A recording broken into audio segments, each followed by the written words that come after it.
So,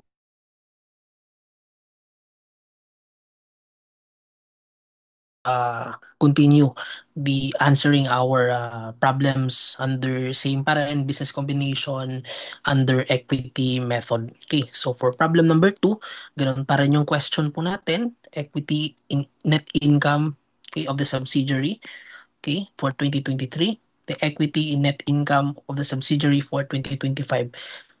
Ganito po usually yung mga tanungan if the topic is the business combination in equity method. Okay? So, ayan. Okay, sige. So, let's have, no, let's read the facts of the problem. So, a subsidiary is acquired on January 1, 2022, no, for 10 million. Okay? The subsidiary's book value at the date of acquisition was 2 million. Yun yung book value daw niya. Following is revaluation information for the subsidiary's identifiable net assets at date of acquisition. So, ito basically class yung excess fair value over the book value. So, kindly nga, no, class, paki-add nga natin tong lahat ng amounts natin. So, 200, 5 million, 6 million. No, yung 250,000 plus, that is debt or liability. So yung effect niyan po, if yung fair value of the liability exceeds the book value of the liability, yung effect mo niyan is actually pa-minus din po.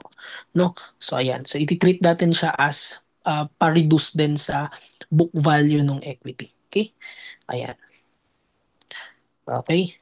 So, actually class, no, what will be the, yung result dito is positive if you computed it din as well in your end. Ang makukuha natin dito is 550,000. Okay?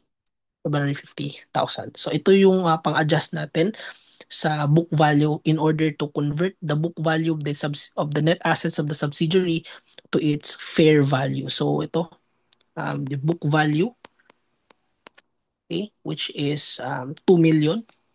Okay, let's reflect the fair value adjustment. Okay, yung net amount niya was 550,000. So yung fair value of the identifiable net assets of the subsidiary was 2,550,000. Okay, ayan.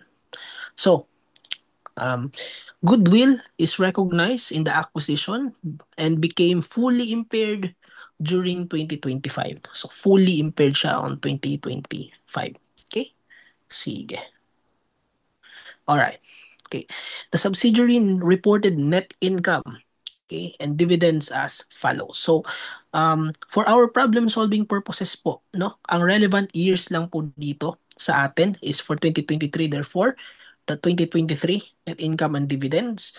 Okay, actually yung dividend wala na kasi hindi naman tayo nagko-compute ng investment balance. We are only computing for the equity in the income of the subsidiary. So yung relevant lang sa atin is your net income.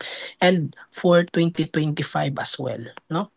2025 as well. So ito yung mga relevant natin amounts. Yung 2022, 24 and 26 kindly ignore. And then as you can see din dito, with regards sa remaining life or the amortization life nung debt natin, so until 2 years lang siya. So when we say 2 years, count tayo from January 1, 2022 plus 2 years, that will be how much?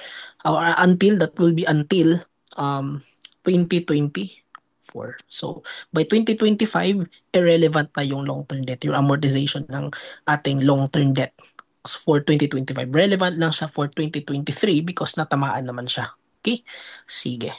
So, for this one class, let's compute first the goodwill, if there is goodwill, if any. Kasi, relevant siya actually on 2025. So, tingnan natin for the goodwill. So, let's compute that one. The acquisition cost was 10 million actually. So, that's 10 million. Okay? So this one class is actually 100% kasi hindi naman sinabi, no? Hindi naman sinabi, no, kung ilang interest or how much was the interest acquired. So let's assume this is at 100%. So acquisition cost, that's 100% versus the FIVINA or the fair value of the identifiable net assets that was 2,550,000. Okay. The result here, class, is goodwill. No, the goodwill 10 million minus 2,550,000, that is 7,450,000 yung result natin, which is goodwill. Okay, so yung 7,450,000 po daw, it became fully impaired during 2025. So, the parent uses the equity method to report its investment on its own books. Okay, sige. Now, let's compute for the equity in net income in 2023. So, similar lang, no? As the previous computation natin, let's start with the share in net income. Okay? The share in net income. So, 100% naman to, so let's just copy. So, share net income po of the subsidiary, that is on 2023 at 2.5 million. Okay? 2.5 million. Now, let's consider as well yung mga um, fair value adjustments. So first is your inventory kasi 2023 relevant pa yung ano, yung inventories natin. Okay, okay. Relevant ba yung inventory? By the way, I think hindi na relevant yung inventory dito, no? Not anymore relevant because for 2022, relevant na siya for 2022 but on 2023 hindi na siya relevant. Okay? Kasi assumed sold na siya on 2022. Okay, assumed sold on 2022. So relevant na lang sa atin is your equipment and your identifiable and intangibles as well as long-term debt. So ayan. So let's have your equipment. Okay? Your equipment obviously, no, it's 5 million. So 5 million, okay, divided by its remaining life, which is 10 years. Okay, so 10 years, that is, I think, 500,000, no? 5 million. By 10, 500,000. So, yung effect niya, basically, is pa-add because yung nag-exceed actually yung book value niya over the fair value. So, alam niyo na yan. Um, I assume na you know already, no, doon sa investment and associate, why is that, or sa other topics natin sa business combination, why it is added, no? Ayan. So, i-add natin yung 500,000 because naka-negative siya or nag-exceed yung book value over the fair value. Okay? For identifiable intangibles naman, okay, ito mga intangibles natin, okay, 6 million siya, then yung remaining life niya was 6 years. So, divided by 6 years, 6 million divided by 6 years, okay, that is 1 million din. Okay?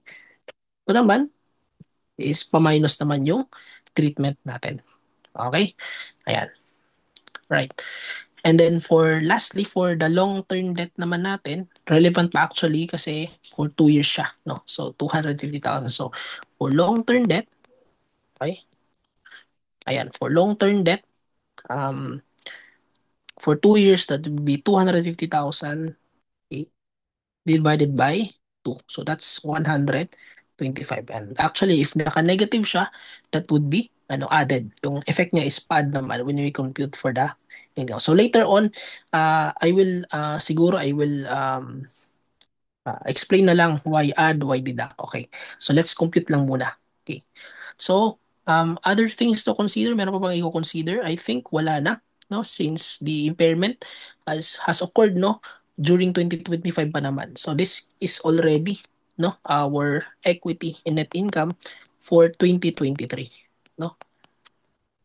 For 2023. This is for 2023. So, let's compute 2.5 million plus 500,000, no? Less 1 million, no? Plus 125,000, our answer would be 2,125,000. Now, our final answer for question number 5 will be letter C. Now, I'll explain first why nga ba pa-add yung effect, why deduct. So, for the equipment, why was it added? Because, no, the sa book value po, so yung ginagamit na subsidiary when the subsidiary was depreciating the equipment, okay, yung ginagamit niya po is more than 500,000. It means that when the subsidiary was depreciating, no, the equipment, no, overstated yung depreciation niya by 500,000. Overstated depreciation, no, means ano, lower net income, 'di ba? Low net income. So in able to reflect the true net income or the true value, or basically the true um yung true value ng net income natin, papatasin natin siya. That's why it was added in order to adjust the net income. Kasi ito yung nangyayari sa books ni subsidiary. Okay? So high depreciation means low net income, ipa-plus natin. Okay? And then the complete opposite naman yung nangyari sa intangibles, kasi yung amortization sa intangibles actually understated. Okay? Kasi nag-exceed yung fair value sa book value. Yung amortization, no, ng intangible was low. Therefore, kung low amortization expense, mataas yung net income. That is why in order to reflect the fair valuation or the true net income amount or value, yung treatment naman natin was deduction. Okay? And then same rules apply, no? You would have to analyze lang with regards naman sa long-term debt. Long-term debt naman. Okay? Ayan. So, similar similar analysis lang yung i-apply nyo with regard sa long-term debt. So, I hope you nagets ninyo why it was added, why it was deducted. Okay? Ayan. So, that's for 2023. Now, for 2025 naman, for 2025, ito naman yung 2025. Similar lang. No? Let's start with the share in the net income. Okay? Share in the net income, how much? That was 1.5 million. 1.5 million. Okay. Now, let's reflect as well yung amortization of the excess. So for equipment, similar lang. Okay? For equipment, okay? Similar, copy lang natin yung 500,000. Okay? And then, the intangibles, i-copy lang din natin. Okay? I-copy lang din natin yung intangibles, that's 1 million. Okay? Yung long-term debt, i-consider pa man natin? Hindi na. It's because the long-term debt was only until 2024, kasi 2 years lang siya i-amortize. So obviously, this is already 2025, so hindi na siya relevant. So hindi na natin siya, or obviously tapos na yung amortization niya. So hindi na siya relevant sa ating computation. What is actually relevant here, class, is you should not forget the impairment loss. Okay? Because ang impairment loss, it was stated actually that the goodwill was fully impaired. Fully impaired during 2025. So how much was the goodwill? That was 7,450,000. So i-reflect natin 7,450,000. Okay? Ayan. So, actually yung treatment din niya is pa-reduce or pa-deduct. Okay? So for our answer for this one, class, your answer here, this is already our equity in income of the subsidiary for 2025. How much? Let's compute. Compute with me, class. No? And that's 1 million. That's 7,450. That is negative 6,450,000. Okay. I-report ni parents sa kanyang books, equity in income of the subsidiary, negative 6,450,000. So our answer, final answer for number 6 question is letter dog. Okay. So yan lang tatandaan natin, ha. Okay. Sige. All right. Okay. Now let's go to our last problem, no? So this problem actually, class, is lumabas sa board exam, no? It was a board exam, CPA board exam question, no? CPA board exam question. So mark this one, class, because this is a CPA board exam question. Ibig sabihin, lumabas to sa CPA board exam. Okay? Baka lumabas ulit. Okay. Sige. So, yung tinatanong po dito is still the same lang. the amount that the parent corporation should record as equity in the income of the subsidiary for naman 2028. Okay. Sige. So let's read no the given. On December 31, 2027, the parent acquired 80% of the outstanding shares of the subsidiary company at a cost of 1.6 million.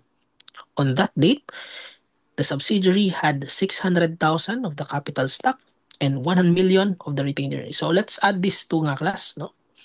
Let's add this one. This is at no, 1,600,000. The unallocated excess shall be amortized for over 10 years. 10 years, sorry, 20 years. Ayan. For 2028, the operating results of PNS are, ito. So, operating results po natin, okay, for PNS, and so, net income from operations, as well as the, so yung dividends paid, paki-ignore na because hindi naman tayo nagko-compute for the investment balance. Okay, sige. All the assets and liabilities of the subsidiary have book value approximately equal to the respective market values during 2028, no? The P company, no, sold merchandise, no, to the S company at 125% of the cost, the same as that used in 2027 sales. So this one class from parent to subsidiary. So this is okay, this one class, we can say this that this transaction is a downstream, no, downstream sale. Okay? This one is a downstream sale. Kasi from parent to subsidiary. Okay? And yung billing rate daw was 125% of cost. Okay? The inventory of the subsidiary on January 1, 2028 included 19,200, no, of the merchandise purchased from the parent on December 31, 2027. While its December 31 inventory or ito is January 1, the beginning inventory. Yung December 31, 2028, that is the ending inventory. So sa ending inventory, na-include din naman daw yung 36,000 of merchandise purchased again from the parent company. So downstream then. No? So the parent company uses the equity method, no, to account for its investment in subsidiary. Now, so, how do we solve this one? Similar din. Okay? We just have to add lang the consideration of the realized profit on the beginning inventory as well as the consideration of the unrealized profit on ending inventory. Okay? So, let's begin with the share of the parent in the net income of the subsidiary. So, how much was the share? Yung net income, nag-report si subsidiary for 400,000. So, 400,000 daw. Okay? 400,000. That is actually at 80%. 80%. Let's have 80%. Okay? Let's have 80%. So, how much was this one class? 400,000 times 80%. That is how much? 320,000. Okay? And let's consider as well the fair value adjustments. No? The fair value or the amortization of excess. Okay? Amortization of excess. Okay. So the amortization of excess, hindi pa po nasosolve pala, no? So sorry, hindi pa nasosolve. So let's solve first the excess, no? That is actually amortized for over 20 years, no? So we have your acquisition cost, no? Representing magkano? Representing 80%. So that was 1.6 billion. Okay? Now, kailangan po ng NCI kasi ito, this is only for 80%. We need a further 20% to make this 100%. So how much? Compute natin yung implied fair value kasi hindi naman given yung fair value. So we will compute for the implied fair value of the NCI. So how much? That would be 1.6 million divided by 80% times the 20%. Okay, for how much tanong class? Let's have 1.6 million divided by 0.8 times 0.2. That is for 400,000. So ito po yung implied fair value of the NCIs. Total po natin, total consideration, okay, that is 2 million. Okay? And then let's compare it with the fair value of the identifiable net assets or the BVNA. Sorry, that is the BVNA. Okay? BVNA yung given or actually equal lang din naman sa fair value. So, okay, let's have na lang BVNA. We have magkano? We have um 1.6 million. Okay, 1.6 million. So, in excess po is ito, allocated po for 20 years. Okay? Or amortized for 20 years. That is for 400,000. Okay? So, yung excess po dito, that is for 400,000 pesos divided by 20 years. And then, wag nyo kalimutan that is, it is actually for 80% only. No? So, ayan. So, 400,000 divided by 20 years times 80%, that is 16,000. Okay? 16,000. Okay.